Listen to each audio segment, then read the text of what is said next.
Hey, this is Jericho on an interview with My Passion at Leeds Cockpit. So, Lawrence. Hello. Lawrence Ramair from My Passion. How has this tour been so far then?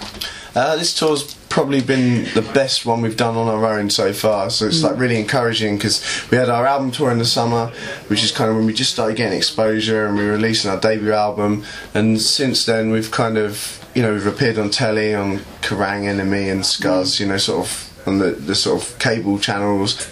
Got a lot more in Kerrang magazine, a lot more support coming through from some of the major music magazines, so it's great to have done so much touring in the past and then sort of do this one and seeing things sort of how they've progressed and grown, because we haven't really had any other big support slots. It's kind of just been off our own back, this, so it's kind of great to see the natural growth of My Passion. It's really wicked, and then leading into next year, you know, into bigger things, so it's really encouraging, and people have been pretty crazy on this tour, and you know, we've had people queuing outside since 8 in the morning, and just generally really enthusiastic and really getting into the lifestyle of My Passion, which is always what we sort of dreamed of, and the sort of cult idea we had for the band. You've been added to the Kerrang tour then for next year. Are you really looking forward to that then?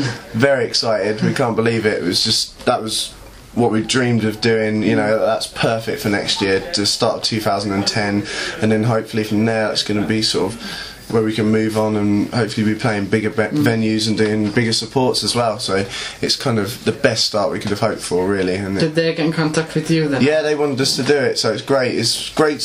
We're in a great position now after going to the Kerrang Awards, you know, and being one of the sort of major new UK rock bands, which feels really good.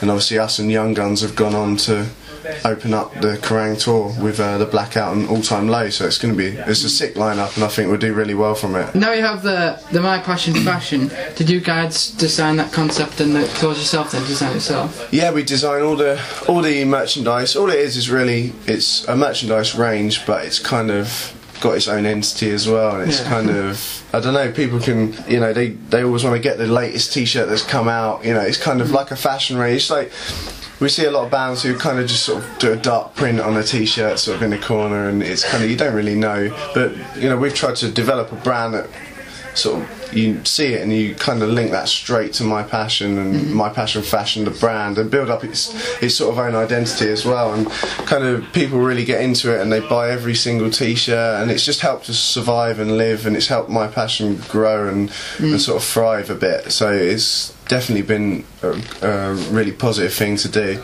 And you know, we're sort of always finding new ways to develop it, always bringing out new products. You know, we just got our new hot pants out and our mugs ready for Christmas. So you know, we're sort of expanding on it each time. We're talking to a footwear company at the moment in Europe, so you could be seeing sort of a My Passion fashion style Converse shoes coming out in the future as well. And just sort of, it's just sort of taking merchandise a step further and making it its own fashion brand, and kind instead of the standard like t-shirts. Yeah, instead of just having sort of what everyone else has, because we never quite want to be, you know, what everyone else has is great, but we want to sort of have our own thing and kind of have that link to us and have our own identity. It's always what we're about, you know. Moving on to the other songs then, do you have a favourite song that you've created? They sort of change all the time. Our favourite songs performing, our favourite songs listening to always change, and at the moment it's probably the two newest songs we're playing live, which we're road testing ready for album number 2, are probably our favourites, because they're the newest, and you're always proud of your latest work, and it's kind of fresh to you and it's exciting, and when it gets a good response that also gives you a wicked feeling, so it's kind of the two new ones we're playing. One of them's called Asleep in the Asylum, and the other one's called The Girl Who Lost Her Smile, and they're our favourites at the minute, and you know, we got favourites from the album as well, so you know, Crazy and Measle was a good live favourite, because that's kind of sort of more of a rocky track, and it sort of gets people moving and gets people a bit psychotic, so we like that. Causing like walls of death and mosh pits then?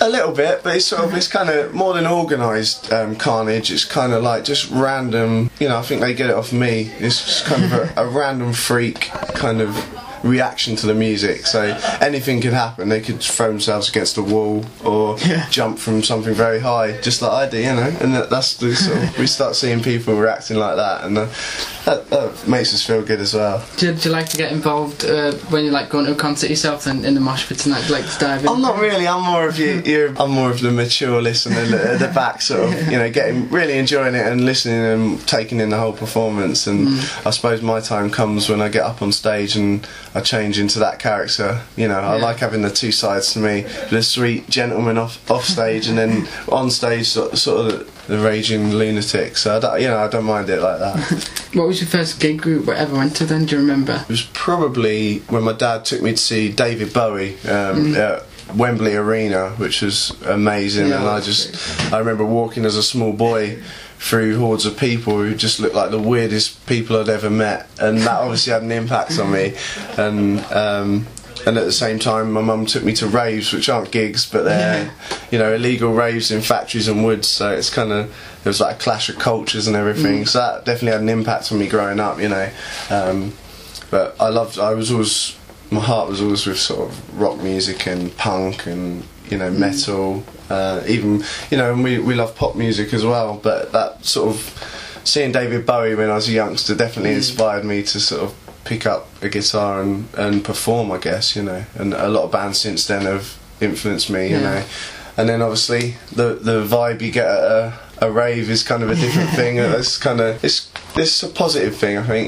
There's a lot from it I didn't like, but a lot of it that I came away and thought, that synth line, that beat really sort of does something to people, it does something to people, so yeah, it's cool. Do you have any current favourite bands you particularly like then yourself? We don't have a lot of time because we're obviously off on the road for a lot of the year, and we're kind of in our own bubble, just working out, what we're doing. So favourites at the moment, like Muse are one of my favourite bands, who just sort of epic rock, and I love their latest album, Biffy Clyro stuff, Slipknot's latest album, and then loads of pop music as well, and it's just like anything really. We're really open. So you said about the new album, you've already got the new album on track. How many songs have you wrote for that? We're probably about 7 tracks in that we've got solidly sort of completed, and then when we come off this tour we'll be straight back in into my front room and into the studio, sort of working through all the new ideas we've got.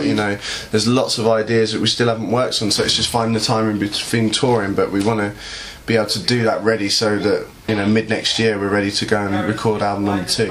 But we're really excited about it, and everything's kind of it links to what we've done before, but we've sort of been able to take it further and develop what we had on the first album, and just sort of do what we love and create sounds that we think are amazing, and hopefully everyone else will, So it's sort of an exciting time going into album number 2. A lot of people say, tough album number 2, but for us it's kind of like the first album's kind of sort of quite underground. I think it's something that will grow, and my passion's always been a bit like that. It's something that will grow naturally into and hopefully become huge eventually, but it's sort of it's on the way there, but we know there's a lot of work to put in, and we're kind of always developing our ideas and always expanding on what we've done before, so we never want to stay stale. Thanks a lot for doing the video today, guys. Brilliant. Thank you, cheers for having us. That was Ramair Reporting with my passion for Ramair 1350 AM.